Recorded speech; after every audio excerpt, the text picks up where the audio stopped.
Namo tassa bhagavato arahato samma sambuddhassa. Namo tassa bhagavato arahato samma sambuddhassa. Namo tassa bhagavato arahato samma sambuddhassa. Samadhiti ananda bhavita bahuli kata raga vinaya pariyosana hoti. Dosa vinaya pariyosana hoti. Moha vinaya pariyosana hoti iti. Dear Dhamma friends, as you all know, we are discussing Brahmana Sutta, and this is also called as Janussoni Brahmana Sutta, and this basically explains about the value of the Noble Eightfold Path. So in one occasion, the Brahmin Janussoni is going through the Shravasti, and at that time Venerable Ananda was on Pindapata, arms round. And this particular time when Brahmin Janussoni was adorned with completely white clothing, and his chariot also in white upholstering, and the canopy that also in white color, and again the used horses are also in white color, and even the reins and the stick used for the horses are also in white color. The charioteer also wearing white color clothes, and even the sandals were worn by Janussoni is also in white color. So everything is in white color. So therefore the people were amazed after seeing this sight, and they actually exclaimed that this is a divine vehicle, this is a Brahma vehicle. So this sight was seen by Venerable Ananda, and he saw the response from the people, and after coming back from alms round, he informed this incident to the Buddha, and he made a request asking, is it possible to connect this with the Buddha's teaching, and is it possible to pronounce a kind of a vehicle in the Dhamma as well, this kind of a vehicle in Dhamma as well. Then Buddha said yes. So divine vehicle, Brahma vehicle, Dhamma vehicle is a synonym for the Noble Eightfold Path. So this is the Noble Eightfold Path, the Dhamma vehicle, Brahma vehicle, divine vehicle, which is used for the complete destruction of various defilements in the battlefield of the samsara. Now if one is using this particular vehicle, then it seems like we are able to cross to the other shore. Now we are going through one by one in these path factors, and now we are in the first path factor, that is the Samadhiti, right view. Actually we were discussing this for a long time now, I think 4 weeks. I hope to conclude this today, and today actually I directly like to start from the Supramundane type of Samadhiti. So Buddha mentioned that there are 2 types of Samadhiti, that is the first one related to the mundane type of Samadhiti, that is called Attibhikkave Samadhiti Sasava Punyabhagya Upadivepakka. There is a kind of right view which is mundane, and it is providing or resulting in the wholesome repercussions, consequences, and again it is also giving various acquisitions, and still it is with some taints. By the way, it is a good one in the sense that in the long samsara it may provides us various acquisitions. Now, you know, as we are wandering in the samsara, if we have good health, if we have wealth and various other skills, good skills, then we can at least have a comfortable life. So those comforts are being able to get in case if we have this mundane type of Samadhiti. And then Buddha goes on to the second type of Samadhiti. So that is called Supramundane type of Samadhiti. So in the Supramundane type of Samadhiti, Buddha mentioned Arya Anasava Lokuttara Magganga. There is another type of Samadhiti that is noble, and it is free from taints. It is free from taints, and again Arya, Anasava, Lokuttara, and it is Supramundane and Magganga. It is a path factor. So now this is actually an interesting part that we are discussing several weeks now. And this is the Lokuttara or the Supramundane type of Samadhiti that Buddha is teaching. So this is a particular type of view, correct view. Actually it is an evolving view. It is not a kind of a fixed view. Rather it has to be evolved, it has to be improved, it has to be developed. So Buddha defines it very clearly in the Mahachattarika Sutta, available in Majjhima Nikaya. And there Buddha mentioned Panya, Panyindriyang, Panya Balang, Dhammavichaya Sambojjhango, Samadhiti Magganga. So this represents kind of a linear relationship or kind of a progressing relationship, and they are put it in the ascending order. One may start with very say subtle or less level of panya. We can say it's a kind of a seed of panya, seed of wisdom, and then one is developing that wisdom according to the Buddha's teaching, and by developing according to Buddha, in the various practices, especially in the meditative practice. So if one, say for example, if one develops Anapanasati, so once the mindfulness is well established, so he has to inquire, he has to investigate the breath. So this investigation, this sort of searching, this examining actually causes this Dhammavichaya as well as basically the wisdom to grow. So there actually we use the term Sampajanya, where we are trying to clearly know the object. So at this level we call it as primary object, and now we are trying to clearly know it. So this clearly knowing helps to plant the seed of wisdom. So this further improves, and then one will understand there's a quality called Panya, there's a quality called investigation, and that may be available at some time, may not be available at another time. So likewise one may have some understanding about the presence and absence of this kind of a capacity, kind of a skill, kind of a strength in one's mind. So that is where he now has a distinct quality called Panya, distinct quality called wisdom, where he can recognize it as a separate quality. Like we recognize mindfulness as a separate quality available in our mind. So this Panya, wisdom, is another kind of quality that we can recognize in our mind. So this quality has to be improved. So that is why Buddha mentioned it starts with Panya, kind of a root level, beginning level, clearly knowing, and then one develops it to the faculty of Panya, Panyindriya, and then one develops to the power of Panya, power of wisdom. So that is the Panya Bala, and then one develops it to the level of Dhammavichaya Sambojjhanga, that is the investigation factor of awakening. So at this level actually one's path is well directed towards the Nibbana. Now his aim is basically to attain Nibbana or to realize Nibbana, and even during the say in the present moment he is as much as possible maintaining a fair amount of wisdom in order to sort of experience certain facets or certain qualities of Nibbana. So likewise his whole drive, his whole momentum or his whole objective is now towards the Nibbana. And he further develops, and then he is coming to the path factor, that is the Samadhiti.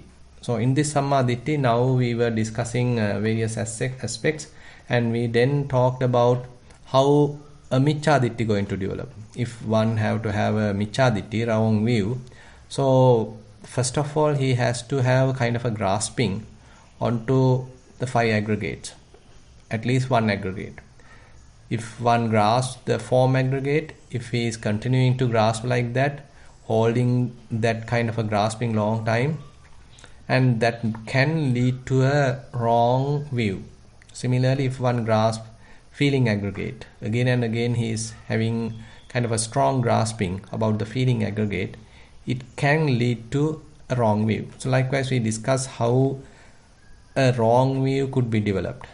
And then we went on to Kacchanagotta Sutta. And this is a very important sutta where directly the question is asked.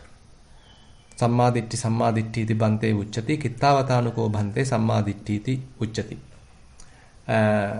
So a venerable called Kachana, he went to the Buddha and then he directly asked, Bhante, this is Samadhiti. Samadhiti is referred or used.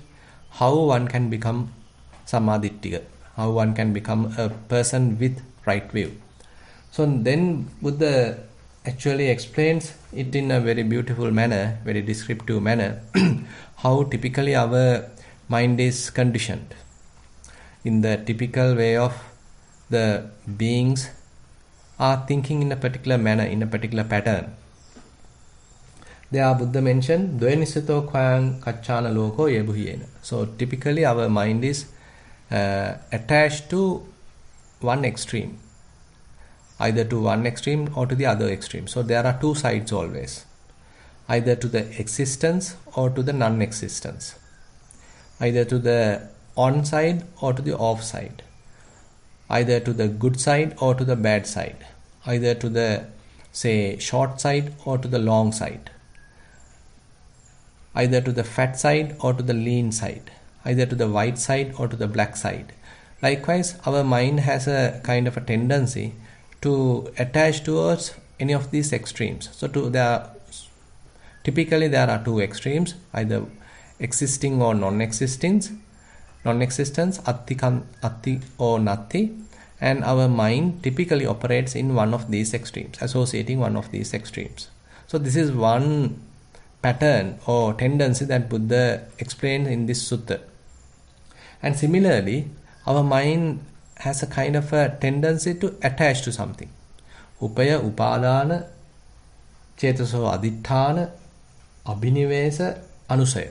So these are the points that Buddha mentioned in this sutta, where our mind either come closer to something, or the mind go and attach with something, cling to something, grasping something, or else mind go and adhere to something.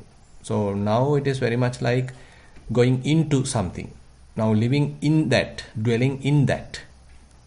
And then abhinivesa, or even one can have a kind of a mental standpoint about a particular view, about a particular thing, about a particular person. So likewise we have some sort of a standpoint, our opinion about something.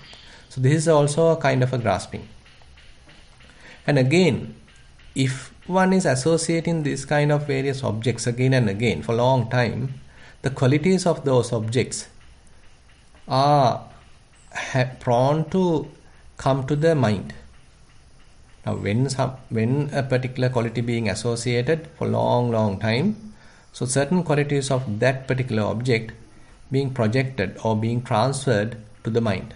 So even without that object, now mind has already gained certain qualities of that object. Now we are in a way a kind of a big trouble, even though we are able to detach from something. So since we associated that for long time, certain qualities are being inherent to ourselves. Now they are very much like inherited to our mind. So to remove that inherited qualities or latent tendencies or the projected qualities, transferred qualities, we have to work out in another way. So those are the areas that Buddha mentioned here. So these are the kind of tendencies in our mind. So therefore Buddha, in a way, giving a kind of a broader view about this Samadhiti and profound way of eliminating all these kind of tendencies, Buddha mentioned that how one may be able to release oneself from the two views, two extremes. So one is the Vipassana. So when one is developing Vipassana, say for example, one is developing Vedananupassana. So one may be able to notice the arising side of various feelings. Again and again, one's concentrated mind being focused onto various feelings. It may be pleasurable feelings, it may be painful feelings, it may be equanimous feelings. So again and again, when they are arising, so one is keeping that focused attention to all these arising feelings. So he again and again able to experience this, how various feelings are arising. So if one say there are no feelings at all, then he can't accept it, because he very well know, he very well experience the arising aspect of the feelings. So therefore he can't grasp the wrong view, that is, feelings does not exist. Rather, he understands feelings are existing, or rather feelings are arising, at least. Feelings are arising. On the other hand, once these feelings are arisen, so they constantly pass away. They don't last for a long time. They are not everlasting. They are not permanent. Rather, they are very inconstant, impermanent, transient. They quickly passes away. Now, if one is observing this passing away, nirodha, again and again, so then one's mind cannot associate or establish on the wrong view or the extreme that things exist. Because he very well know things are passing away. Very quickly they destroy, they disintegrate. As a result, one can't say things are existing, things are permanent.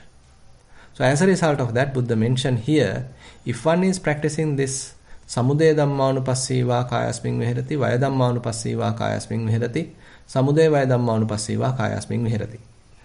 To understand the arising aspect of various phenomena, it could be various bodily phenomena, it could be various feelings, it could be various mental formations, various mental qualities, various thoughts, whatever it is. If one is able to experience or clearly know as one's own experience that they are subjected to arising, then he cannot establish himself in the notion of things does not exist. On the other hand, when he clearly know, clearly understand, clearly experience that things are constantly passing away, they disappear, they dissolve, then he can't establish himself in the notion of things exist. So as a result of that, now he is free from both extremes. Now, similarly, Buddha mentioned, without taking these two extremes, now Buddha gives a teaching or preach a teaching that is the dependent arising. When things exist, then there's a possibility of another thing to exist. When things passing away, that arisen thing also passes away. So likewise, a kind of a causal relationship is there. So that was what actually we were discussing towards the last part of last week discussion, and that is where Buddha introduced this dependent arising, paticcasamuppada. It is not something far from us. It is not some sort of a dogmatic belief. Rather, we have to experience it. We have to clearly know this teaching. Experientially, we should try to understand this paticcasamuppada. It is also called idappaccheta. This happens because this. So in simple terms, Buddha mentioned here, so I have taken this part, what I am highlighting here, from another sutta called Panchavera Bhaya Sutta.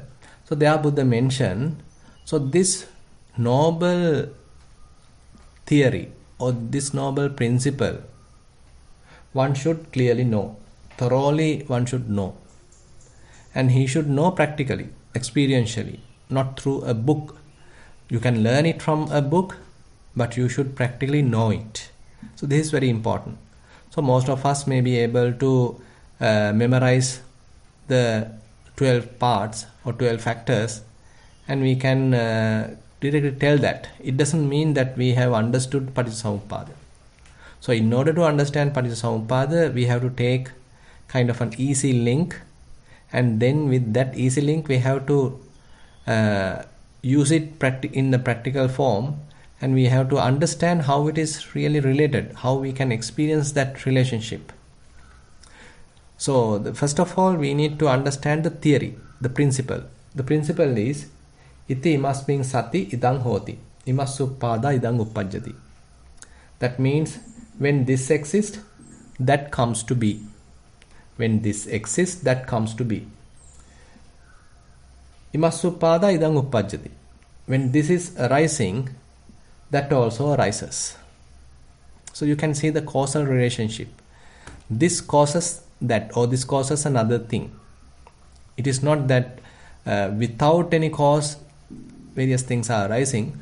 Due to causes, things are arising. Actually here, prominence is given to a one reason or one cause, but it's a multiple causes. But for easy understanding, we are taking the most prominent cause, and as a result we say, okay, because of this, that comes to be. Similarly, imasming asati idang na hoti. When this does not exist, that also does not exist. That also can't exist. For the existence of this, the availability of that is important because they are interrelated. They are depending each other. And similarly, imassa nirodha idang nirujjati. With the cessation of this, that also ceases. Now this is the principle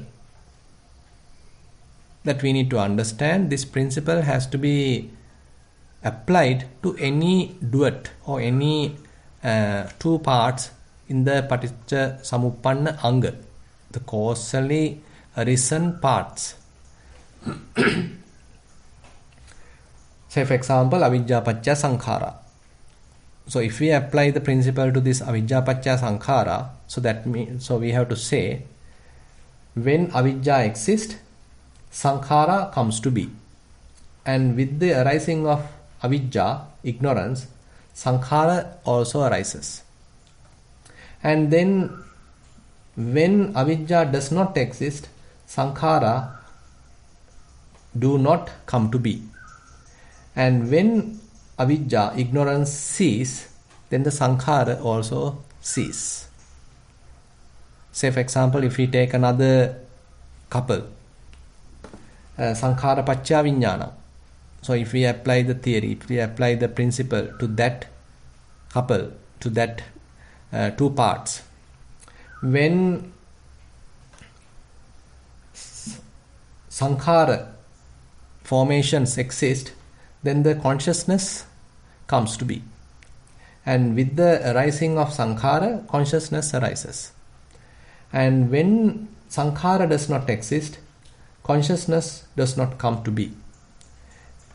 And similarly, when sankhara ceases, consciousness also ceases. So likewise, this principle should be able to apply to any of the couple, any of the duet, any of the two components.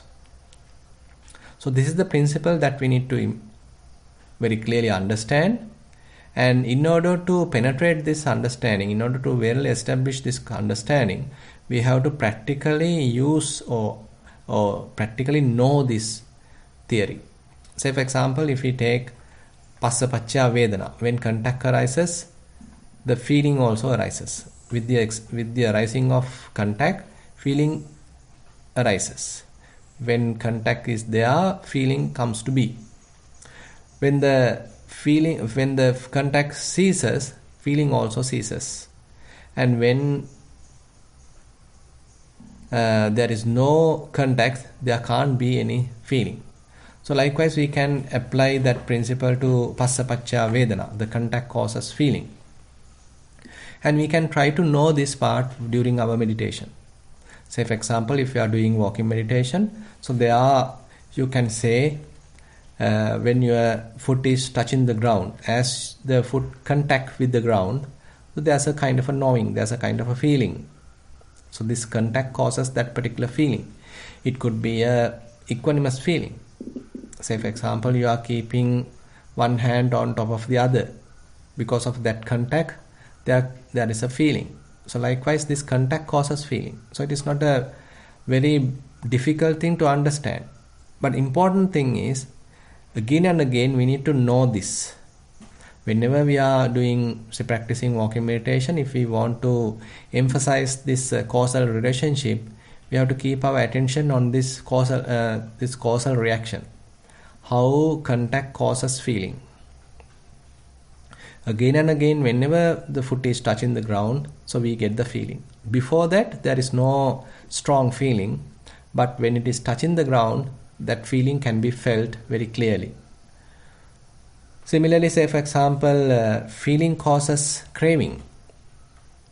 Vedana paccaya tanha. That is also another interesting part that we can know.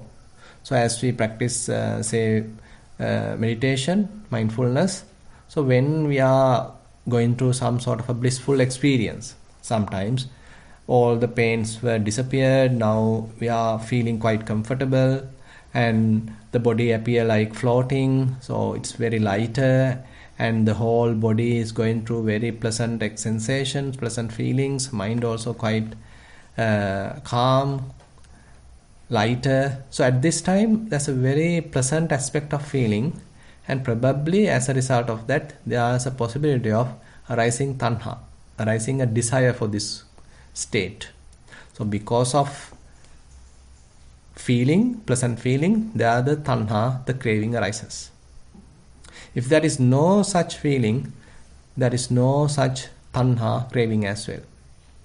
So not only during the meditation, but even in the day-to-day activities, whenever various pleasant feelings are arising, we can see the tendency that how much we like it, how much we want to keep it, how much we want to possess it, how much we want to grasp it. So automatically we go and grasp it. I don't need to immediately even think that I want to grasp it, I want to keep it. Immediately we have a tendency that we go and grasp, the mind go and grasp. So once grasping is there, the desire is there, so we can recognize how this desire arises, how this grasping arises.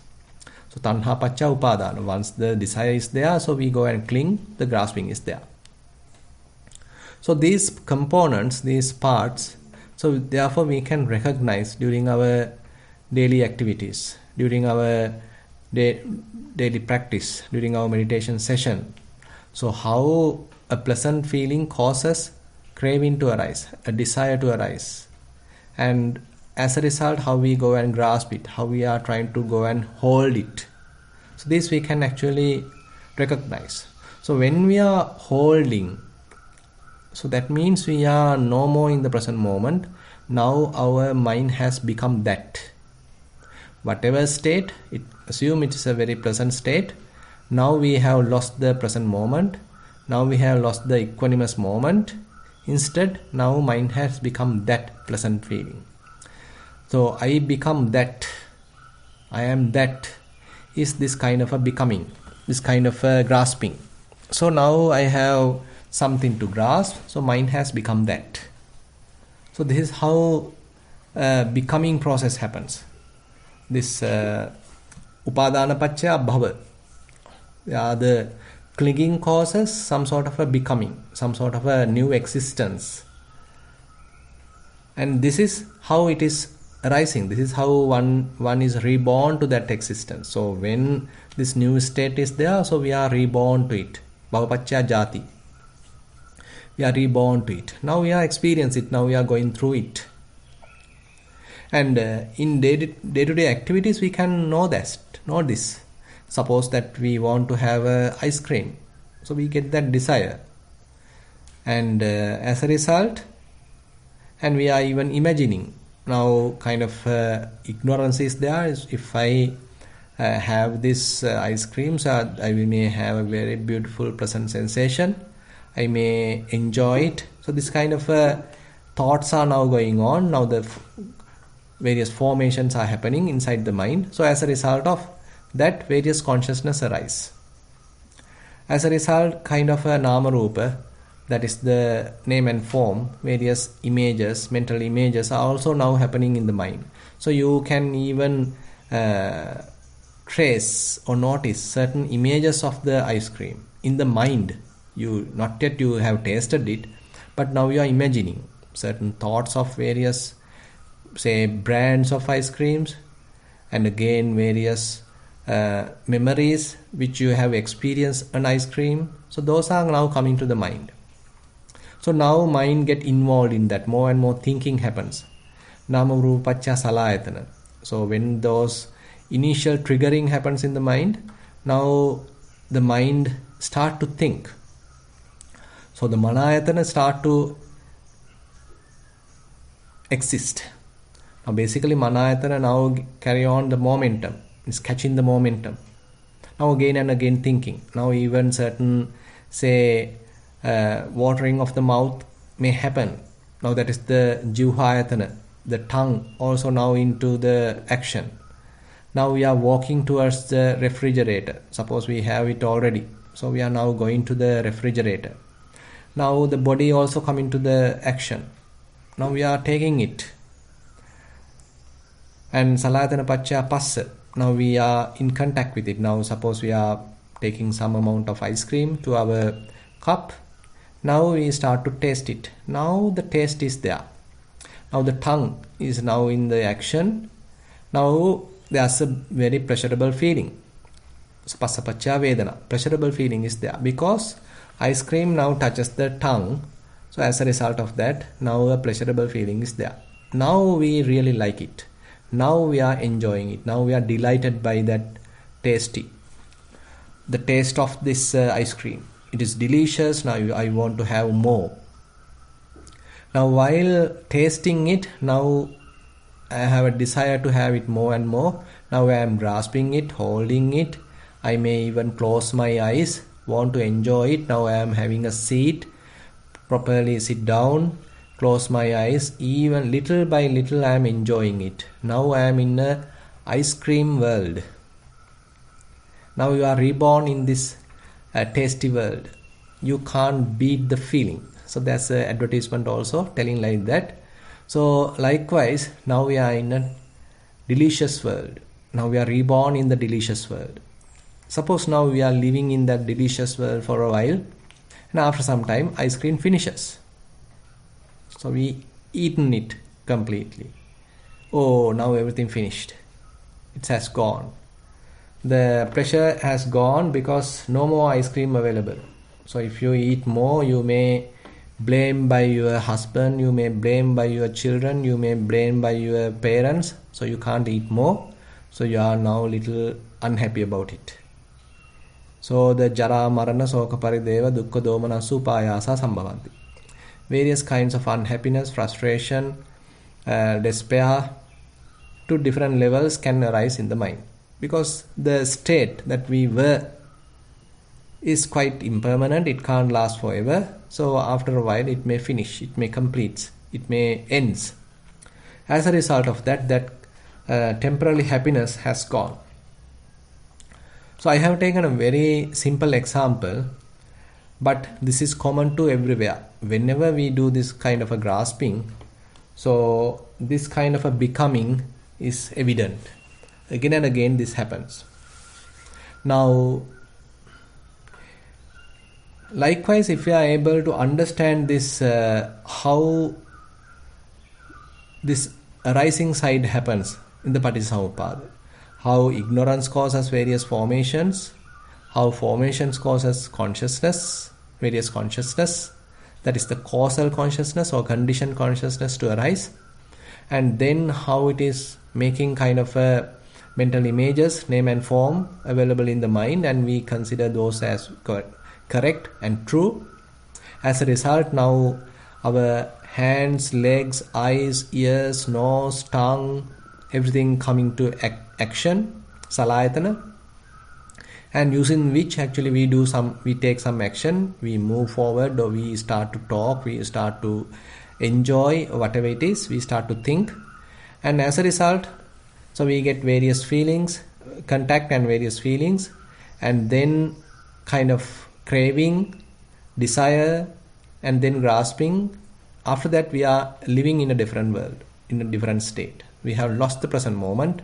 Now we are in a mind-made world, enjoying world, delighted world. And that also stay for a while, last for a while, and then that also finishes. And then we have to come back to that, say, boring state where we were. So likewise, what happened is, whenever we feel bored, we again and again want to become something else. Suppose you are watching a movie, and as it is becoming somewhat boring, So you want to switch to the other movie, maybe available in another channel. If it is also becoming bored, say you are switching to another channel, suppose it may be showing some news. So you are eating that, you are enjoying that. Suppose that becomes somewhat boring, say now you switch to another channel. It may be showing various songs. So now you are enjoying those songs. If you feel bored, again you switch to another channel. Suppose it is showing you a comedy. Now you are enjoying that comedy show. Suppose if you feel bored in that, now you want to switch to something else. So likewise, we are constantly jumping from this experience to that experience. We can't endure the complete cycle of any experience. Rather, whenever we feel bored, we want to start a new experience. So we never live complete. Rather, we are jumping from one to the other, always associating the rising side, samudaya side, rising side, and never experiencing the cessation. Now, actually, in the Buddha's teaching, he asks us to experience the complete or the whole cycle, not only the arising, but also the cessation. So that's why, suppose you do Vedananupassana, so there you need to know how clearly these feelings are arising. Not only that, you need to know clearly how they are passing away. Arising and passing away, both sides should be known very clearly. Say you are experiencing various thoughts. So you should know or you should notice how thoughts are arising, how thoughts are comes to be. And similarly how they disappear, how they pass us away. Likewise, both aspects has to be known, has to be observed. Then only one may have a clear picture about the reality. Now, on the other hand, if one is able to maintain unattached mind, a mind free from any kind of an attachment, any kind of a grasping, so that is, we can say to fair extent, it is a developed mind. So where one has clearly known the consequences of this grasping, and one has clearly known the impermanence, unsatisfactoriness, non-self nature of the phenomena, and as a result of that, dispassion has arisen, and now one is able to maintain one's mind in a dispassionate manner, in a non-grasping manner, not holding manner, unassociated manner. One is able to maintain one's mind. So that actually leads to another level of the development of Samadhiti. So, say for example, if you are able to maintain a mind free from grasping, now you can say you are very well in the Samadhiti. Because if you can remember that Micchaditti Sutta, so Buddha very clearly mentioned there, so in order to arise Micchaditti, wrong view, either you have to grasp or adhere to forms, either you have to grasp or adhere to feelings, either you have to grasp or adhere to various, say, perceptions, signs, marks, either you have to grasp or adhere to various formations, sankhara, or either you have to grasp or adhere to various consciousness, different types of knowing. But if you are keeping your mind completely free from any grasping, you are not grasping forms, you are not grasping perceptions, you are not grasping formations, you are not grasping signs or perceptions, you are not grasping various knowing, consciousness, then your mind is free. You are not grasping anything at all. So then we can say there is no sign of Micchaditti at all, and you are in the Samadhiti side.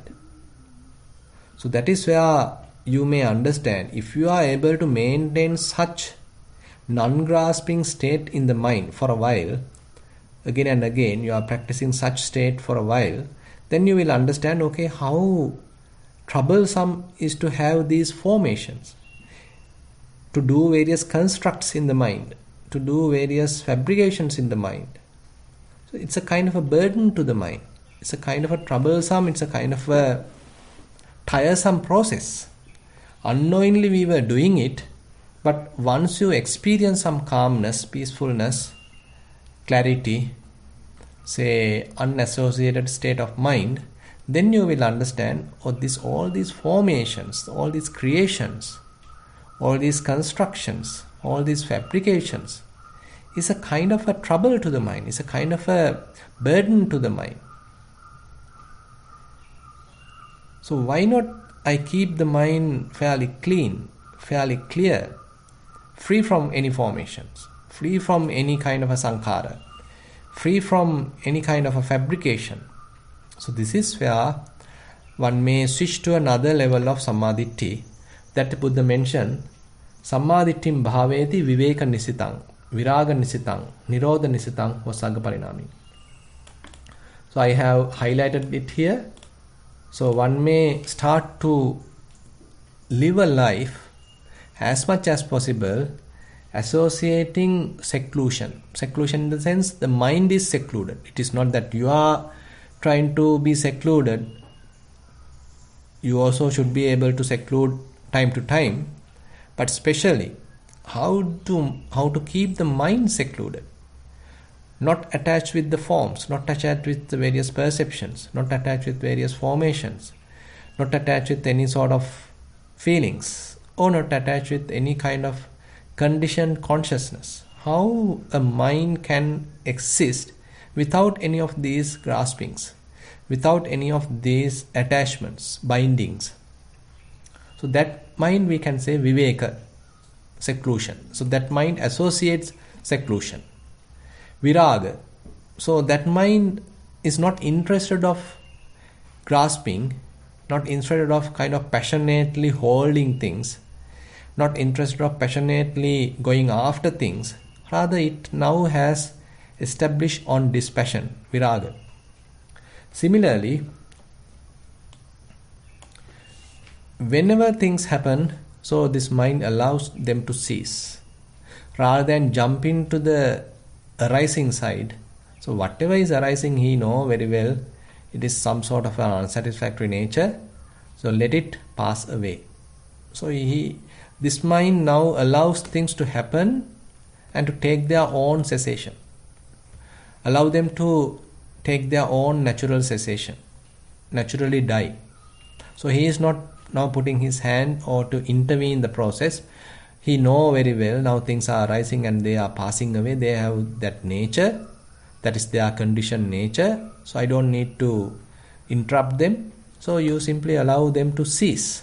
So you are allowing things to naturally cease.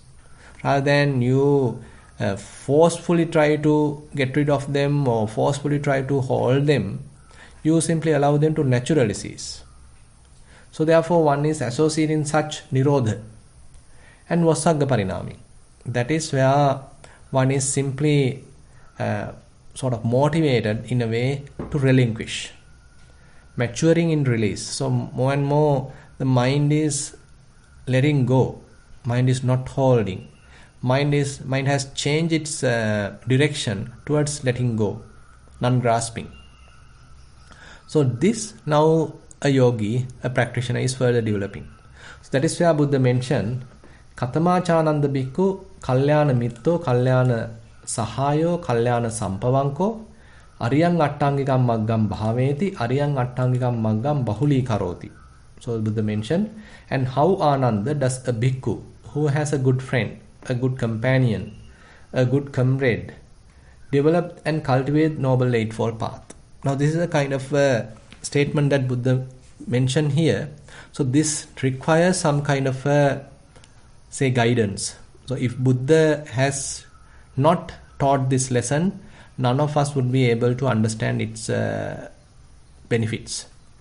Because so this kind of a practice may not create any kind of a conceit or any kind of a self-view, any kind of an ego, any kind of a grasping. Rather, it may quieten the mind, it may calms down the mind, it makes the mind peaceful.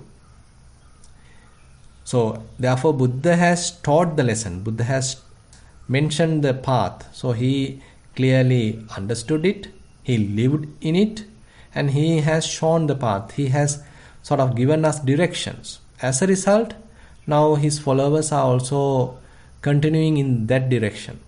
So that is where we associated a Kalyana Mitra. So Buddha is the supreme Kalyana Mitra, the best friend. So he has given the guidance, he has given the directions. So now we are following as say humble followers. So we respect him, we believe him, we have the faith, and we also now to some extent experience it. Now we are continuing that. So how we are continuing? As much as possible, keeping the mind free from any grasping. As much as possible, keeping the mind free from any association, free from any kind of an association. So the mind is resting in the seclusion, and now the mind has kind of a dispassion, and again mind is attuned to letting go. So therefore Buddha mentioned, so this is how further one is developing Samadhiti. So therefore we can summarize here that Samadhiti is a really evolving quality. First of all, one has to let go all the bad habits, bad unwholesome deeds, and establish oneself in the mundane type of Samadhiti. And then one has to start develop supramundane type of Samadhiti. So that supramundane type of Samadhiti has to increase or has to develop in one's mind more and more. So ultimately one may reach to the higher levels of Samadhiti where the mind is not much associating various things, rather mind is attuned to let go, not holding, not association, not grasping, and to maintain freedom. So this is how Buddha explained Samadhiti, and with that note I like to conclude today's Sutta teaching. Now I open the session for questions. Thank you, Bhante. Sadhu, sadhu, sadhu. So for any new friends joining us today, you may ask a question by raising your hand, or you can send them to me via chat. So Bhante, we have one question from last week that we didn't get to. Right. That question is, Bhante, if everything is rising and falling instantly, how can define the present moment? Yeah, present moment is a moment. It is not 1 minute, it is not 1 hour, it is not a 1 day. Rather, it's a moment. So that's why it's a momentary process. So this moment is very transient. So it's a continuously arising and passing away is how things are manifesting. So there is no any kind of we can't say that things are existing for a long time. So we see that things exist because we can't comprehend the impermanent nature, transient nature. So that is why we need a very refined mindfulness, and that is why we need a clear comprehension, well concentrated mind, in order to see or in order to understand that transient nature. Say for example, if you are keeping your attention on feelings, so at the beginning you might feel or you might experience like certain feelings last for a long time. Say a kind of a painful feeling, now you are paying your attention, and you may think that particular painful feeling lasts for a while. But if you again and again continue a practice and improve your clear comprehension, there you might understand, so this is not a single feeling, this is not a single painful feeling. So inside this single painful feeling, there are a collection of minute feelings. So the resultant effect is what we experienced as a painful feeling. But internally, if we clearly analyze it, clearly do some sort of a thin slicing of time, if we improve our resolution, then we may be able to understand, okay, it's a collection of minute feelings. It may be 100,000 of small feelings, and none of them last for a long time. They are quite transient. They quickly arise, quickly passes away, very rapid. Altogether, it manifests as a painful feeling. So this is how we have to clearly understand. So that is where Buddha actually give a picture or simile of a rain.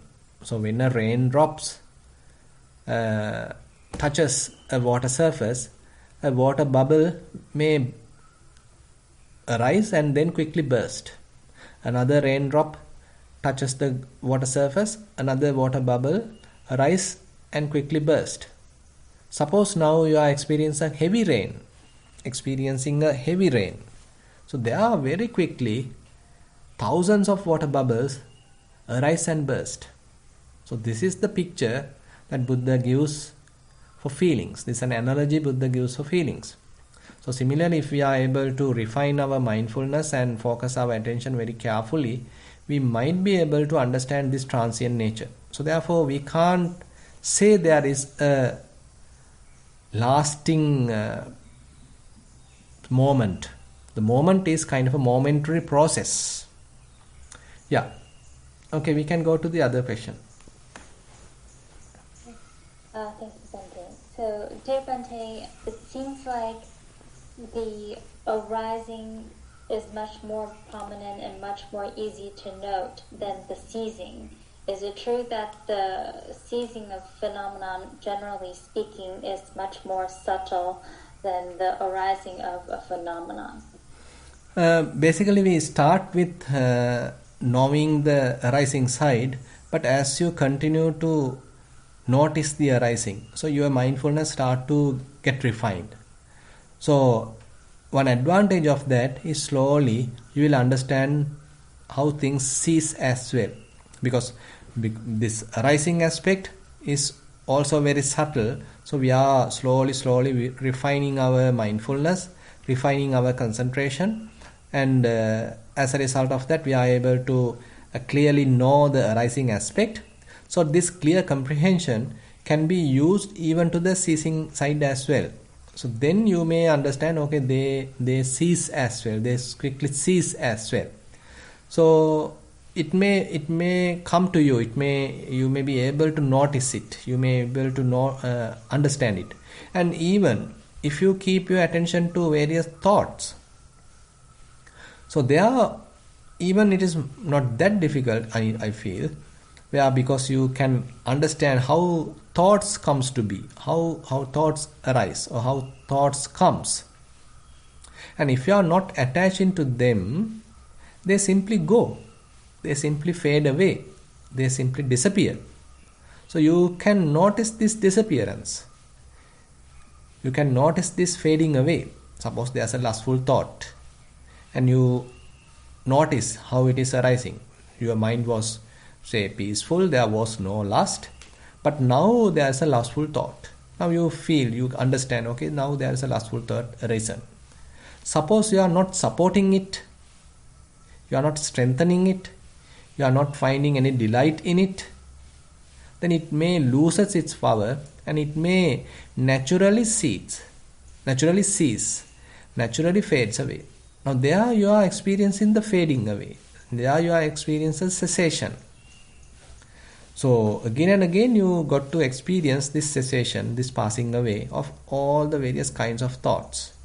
Now if you give more prominence to notice this cessation, most probably you are able to understand, okay, they are ceasing, passing away. So there you are able to understand the passing away. Yeah. Okay, thank you, Bante. I'd like to invite Julia to please ask the next question. Sorry if I'm pronouncing your name incorrectly. Feel free to correct me, please.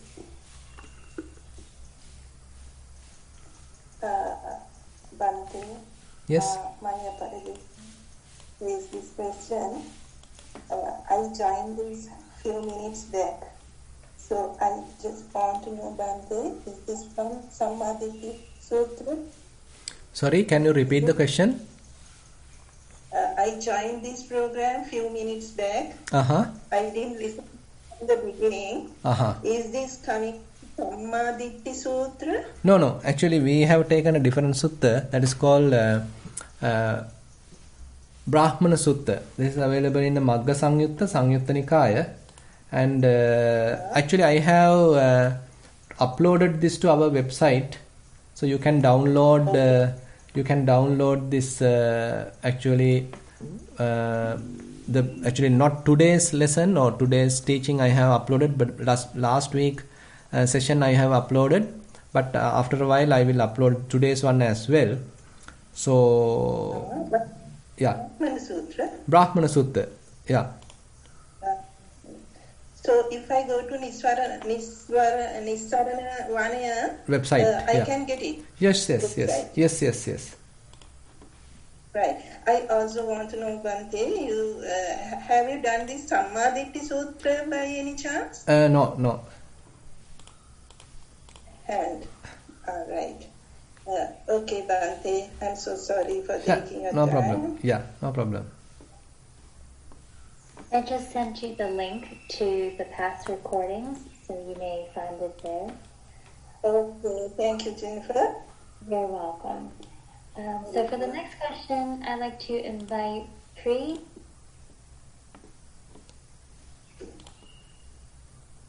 Thero Sarnai, Venerable Bhante, can you hear me? Yes.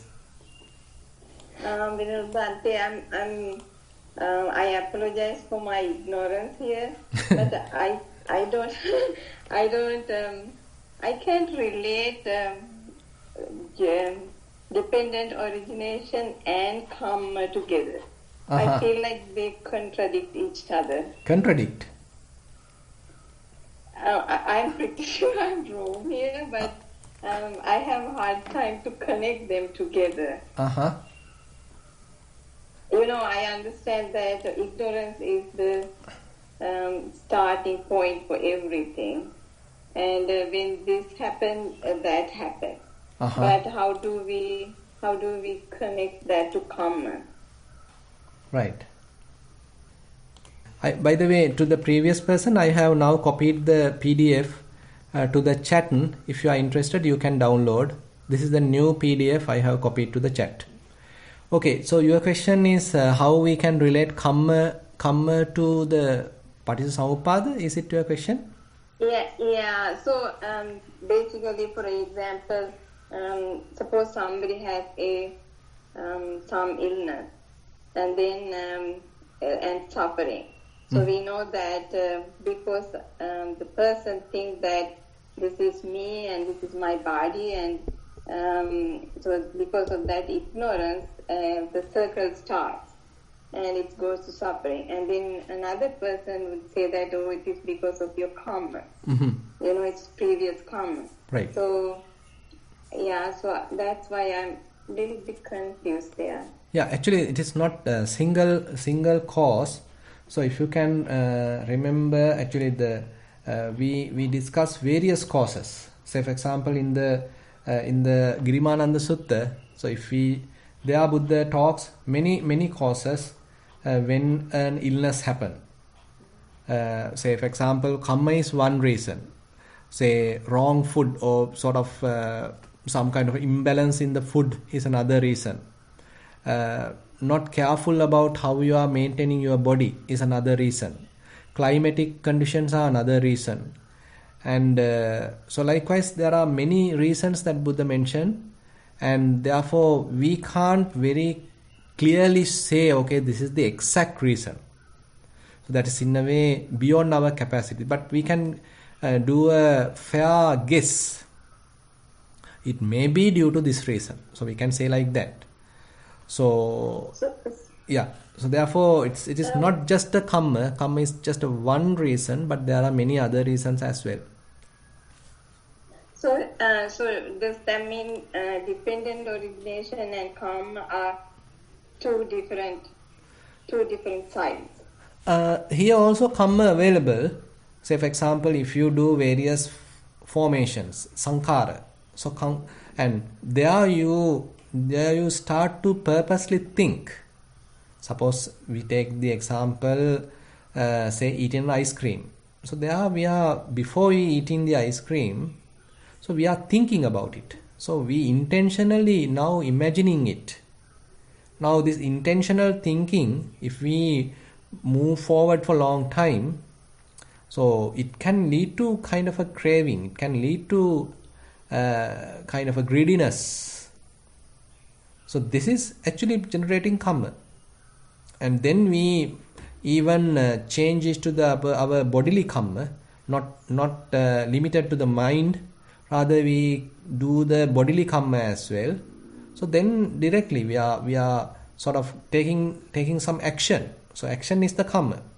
So this action is sort of triggered by an intention, cetana.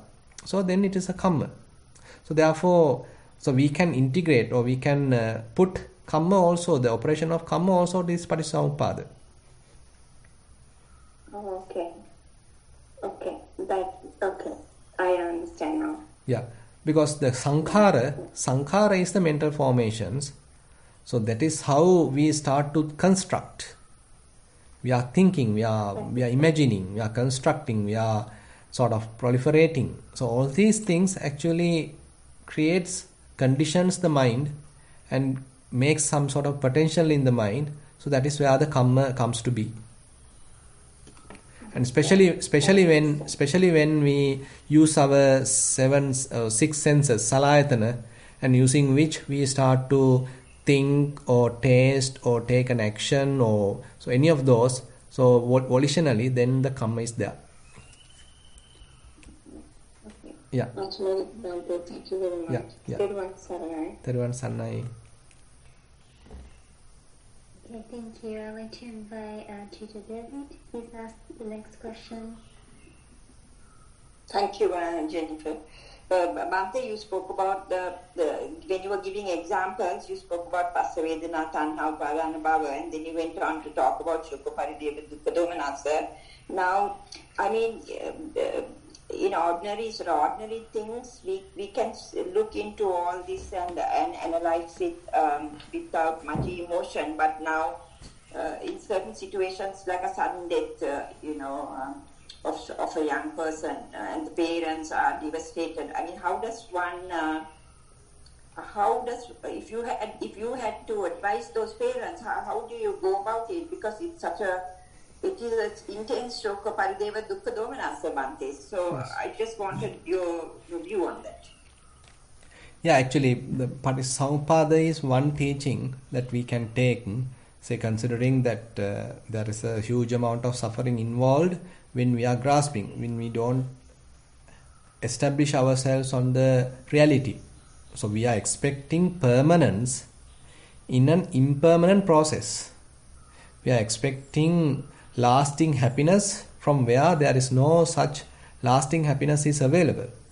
We are expecting some sort of a self-behavior, kind of an individual behavior from where there is no such kind of a self-process.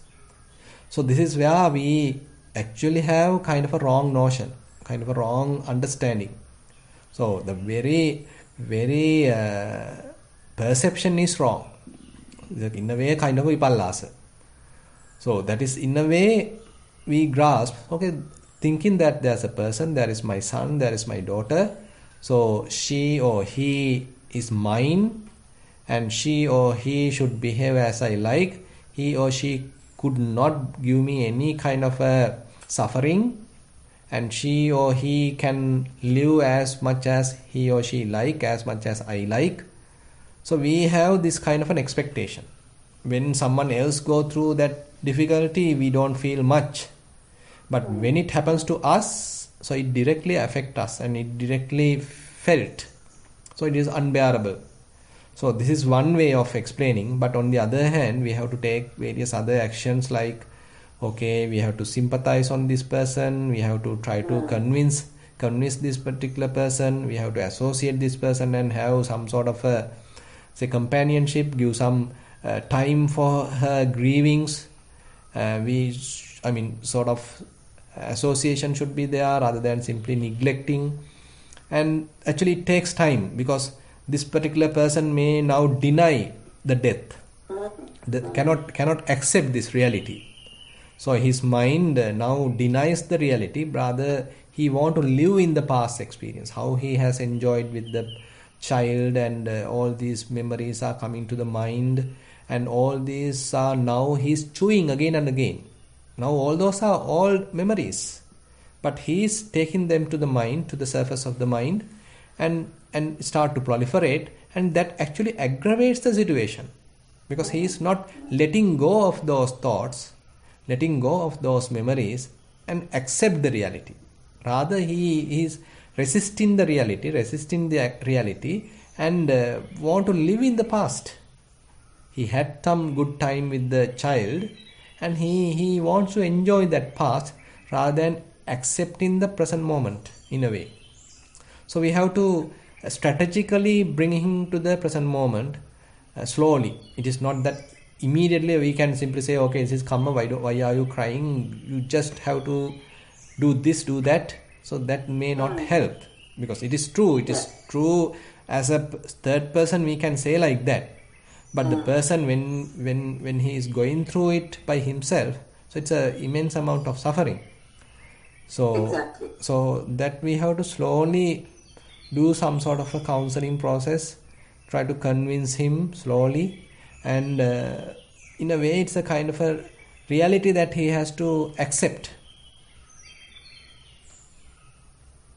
Yeah, it's not easy, Bhante. I mean, because as you say, because it doesn't happen to us, we can say all these things. Yes. But the fact of the matter is that this particular child, young student, got a severe allergy and suddenly passed on. Yeah. And the parents are devastated. So when it happens to us, we will also, with all the Dhamma and everything, Bhante, we will also be totally devastated and have the shoka parideva dukkha domanassa because we are all human, Bhante. Yeah, so that's the thing. So we have to slowly mature ourselves. Now you can remember probably that what happened to Vishaka when she got her, I think, granddaughter passed away. Yeah. So grandchild passed away, and he came to the Buddha and she cried, but she is a Sotapanna. And then Buddha give various similes, like he asked, would you like you have many grandchildren? Then she says, yes, why not? How about having many grandchildren in this whole city of Shravasti? Then she said, yes, why not? I like to have many of those children. Then he asked, how many deaths are happening in this Shravasti? Then again she said, okay, there are many deaths are happening. Every day there is a death. Then Buddha put the point. Then Vishaka, you have to cry every day. Because you have many children all around the Shravasti, and every day there is a death, and all are your children, and you are crying every day. Then she answered, Bhante, I understood the problem. I understood the point. So the grasping is there. Grasping is making you suffer. So say for example, now there are children dying in, suppose, another country, in India. Now are you crying? Are you crying?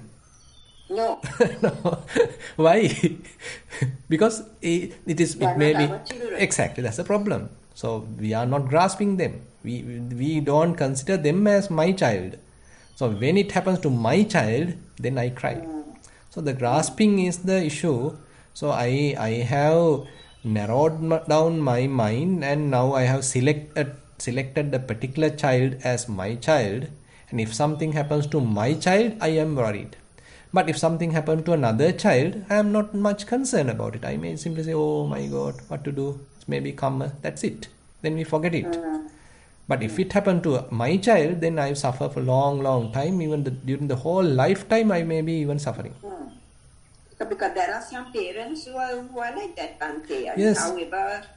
However much the Dhamma they know, they're devastated. Exactly. So that is where we should understand this reality. So we have strong grasping, considering that he is mine, she is mine, she is my daughter, he is my son. So likewise we have strong grasping.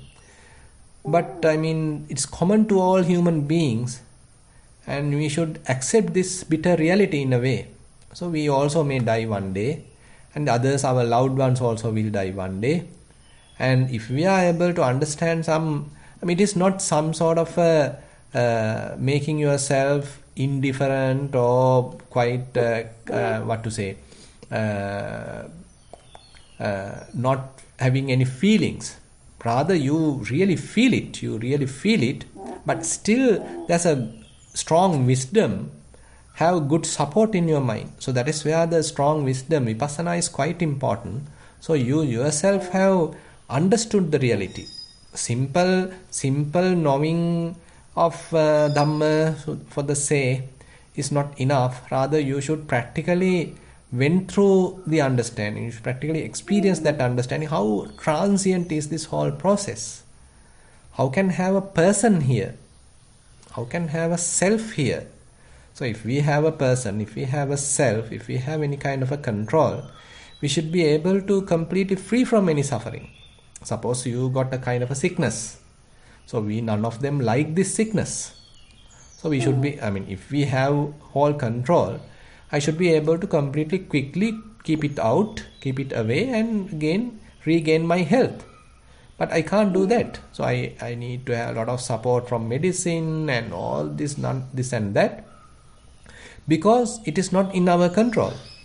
That is the point actually Buddha highlights in the Anatta Lakkana Sutta, where if any of these aggregates belong to me, then I should be able to keep them under my control. Since they are not under my control, so they are subjected to various illnesses. Yeah. Yes, Bhante, that is right. But, it is, in reality, how it is a very difficult thing, Bhante. Yes. Simple things, your material things and all that, that we can deal with quite efficiently at this stage of our Dhamma. But when it comes to the real world, the humans, the more you develop, the more you are going to be unattached. Yeah. It's a really difficult process, Bhante, and as you said, it is a process which slowly evolves. Exactly. It has an evolving quality. Exactly. So how much we can bear is a kind of an evolving quality. So at the beginning, suppose before the beginning of our practice, suppose we are crying to each and everything. Even a pencil is broken, I am crying. Even my eraser is broken, I am crying. So suppose we have that sort of a mentality, then suppose we are now developing, and then we don't bother about such things. But still, if I am being hurt, if suppose someone is looked down me, someone neglected me, then I am really sort of hurt. So that level is there. Then after that, suppose that level is also gone. Now even someone neglects, so I don't care. So I can withstand that. I can bear it. But still I am crying if my child die or my parent die or whatever. Those the most closely people, still I am holding. So because that level of attachment is still there. So likewise, it's a kind of a gradual process. We can't immediately remove all our attachments. So it's a kind of a gradual process. But I think that is, I don't know, correct me if I'm wrong, it's at the Arahat level that you actually, you drop all those things. I think it's the Anagami level, non-returner level. So there's a very beautiful example given in the Buddha's teaching during the Buddha's time. You probably have heard about Kosala Mallika. Sorry, not Kosala Mallika, Bandula Mallika. So Bandula Mallika is a minister's wife. So this minister is called Bandula. So he had, I think, 30 or 16 sons. I think 16 sons were there, and all were really mighty children. So they all were in the army of the King Kosala. And one day King Kosala got a wrong tip, telling that this the minister, this Bandula and his sons are trying to sort of attack him or something like that. Then he uses such army, and he killed everyone. This is the Bandula and the 16 sons, everybody killed. So at that time actually this Bandula Mallika, the wife, is actually offering some dana at his house, at her house. So at that time Venerable Sariputta was there, the other monks were there. And what happened was she got the message while offering food during the dana period that all his husband and the children were killed. And she was not shocked. So can you imagine? And she continued. So she continued to. Imagine, Bhante. Yeah, so that's the point. So Venerable Sariputta wants to highlight her sort of what to say, the bearing, the kind of endurance, unshakability. So unshakability, Venerable Sariputta wants to highlight, and he make a point when this Bandhu Mallika to speak, and then she spoken that I got this message, I am not sort of shaken by this, so I am continue to do this, and like that, I like that. So she was well established. So that is why I mean, so these are the levels, different levels that we are talking. So that, yeah, so that's why I mean, we immediately can't come to that level. So we have to slowly improve ourselves. Exactly. Yeah. But we have to practice at the lower levels. Definitely. And Definitely. Go up, and then it is a gradual thing, as you say, and it will come. Yeah. But there has to be some kind of time frame. Correct. Yes. Yes. Thank you, Bhante. Yeah. Okay, thank you. I'd like to invite Mahisha to please ask the next question. Thanks, Jennifer. Bhante, I would like actually to know a bit about this whole trail of happenings starting from avijja. So like it's I heard it saying by different teachers like avijja pacchaya sankhara pacchaya vijnana, something like that. You also said now a while ago, I really like to know that trail of happenings because I like to explore and learn about it more. Right. So I took one example, and that is about eating an ice cream. So let's take another example. Say you want to enjoy cricket. And suppose there's a match between Sri Lanka and Australia, and still you being a Sinhalese, suppose you want to support Sri Lanka. And now you got the news that there's a match between Sri Lanka and Australia. Now you think, okay, I can enjoy this match. Now there's a kind of in a way we'll tell this as an ignorance, and now you start to think about it. Now you are creating such thoughts in the mind, constructing that thoughts in the mind. Now vijjapaccha sankhara. Now sankhara means formations. Now various thoughts are going on in the mind, and as a result of that, now say certain even pictures of previous matches are popping up in your mind. How another player played like beautifully, how he played a sixer, 4 runs, whatever it is, and now certain pictures also happen in the mind. Now now those pictures further enhance the establishment of consciousness. This consciousness and nama rupa are interrelated, and then you want to watch the cricket match. Now nama rupa paccha salayatana. Now the salayatana, 6 sense bases, now catching the momentum. Now we are moving towards the TV. Now we are switching on the TV. Once you switched on, now your eyes are quite open. Now that means the chakku ayatana, the eyes are involved, and you can hear the sounds, the cheering sounds, all the noises. Now you can hear. Now you are involved in the ears as well.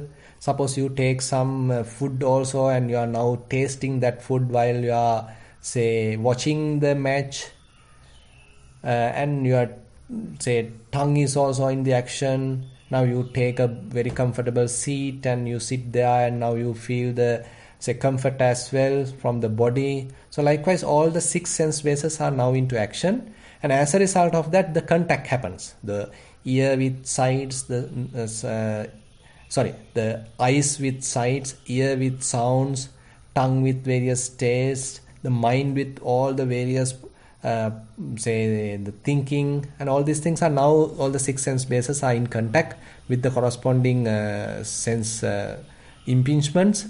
As a result of that, a lot of feelings. Now you get thrills and you get frills, and you are happy, sometimes you are excited, sometimes you are worried. So all the kind of feelings are there. So now you start that you are grasping. So I want to watch more. I want what's going to happen next. This is tanha, the craving. The craving has the quality always anticipating to the future. What's going to happen next? What would be the next moment? So all these anticipations, all this thinking, all this desiring. So now you are grasping. You are in a completely different world now. You are not in your house, but you are in the cricket field. You are in the cricket world. Now you are enjoying this cricket world. Now you are in the cricket world. Now you are born into the cricket world. You are reborn into the cricket world. Now you are enjoying it. Suppose now the cricket Sri Lankans were playing, but Australians were quite happy and quite strong. They quickly, out everybody. Now the whole Sri Lankan cricket team were quickly finish their innings, and you are quite unhappy. Oh, what happened? I was trying to enjoy this whole match. These fellows have completely ruined the match. So now definitely they will get defeated. So you are worried. You are unhappy. You are collapsed. You are frustrated. Now the soka parideva dukkha domana supayasa sambhavanti. So like that, so you can apply to all these kind of many situations, daily activities, how this various kind of frustrations, various kind of graspings, various kinds of sorrows happens in our mind. If those are happening, this Paticcasamuppada has operated in our mind very quickly. Actually, I have given a kind of an example just to show you. In order to happen this, it may not take long time. Just for the explanation, I have taken a little expanded view to you to explain it. But in order to happen this, it may not take long time. Yeah, so likewise you can apply to various experiences how the suffering is caused because of this causal relationship. Yeah, okay, Bhante, thank you very much. Yeah. Okay, I think there are no other questions. Jennifer, shall we wind up then? That's correct, Bhante. Yeah. Yes. Okay. So now today you can go to sleep a bit early. Isn't it, Jennifer? Yes, Bhante. Okay. So thank you very much for everyone's participation. So we'll wind up actually Samadhiti today, and probably next week we can start another part. And let's share the merits with all the beings, and let's recite the traditional verses. Ettavataca amhehi sambatang punya sampadang sabbe deva anumodantu sabba sampatti siddhya. Ettavataca amhehi sambatang punya sampadang sabbe bhuta anumodantu sabba sampatti siddhya. Ettavataca amhehi sambatang punya sampadang sabbe satta anumodantu sabba sampatti siddhya. Akasattha ca bummattha deva naga mahiddika punyantang anumoditva chirang rakkantu sasanang. Akasattha ca bummattha deva naga mahiddika punyantang anumoditva chirang rakkantu desanang. Akasattha ca bummattha deva naga mahiddika punyantang anumoditva chirang rakkantu mamparang. Idang vo ñātīnaṃ hotu sukitā hontu ñātayo. Idang vo ñātīnaṃ hotu sukitā hontu ñātayo. Idang vo ñātīnaṃ hotu sukitā hontu ñātayo. Imina punya kammena māme bāla samāgamo satang samāgamo hotu yāva nibbāna pattiya. Imina punya kammena māme bāla samāgamo satang samāgamo hotu yāva nibbāna pattiya. ඉමිනා පුඤ්ඤ කම්මේන මාමේ බාල සමාගමෝ සතං සමාගමෝ හෝතු යාව නිබ්බාන පත්තියා. සාදු සාදු සාදු.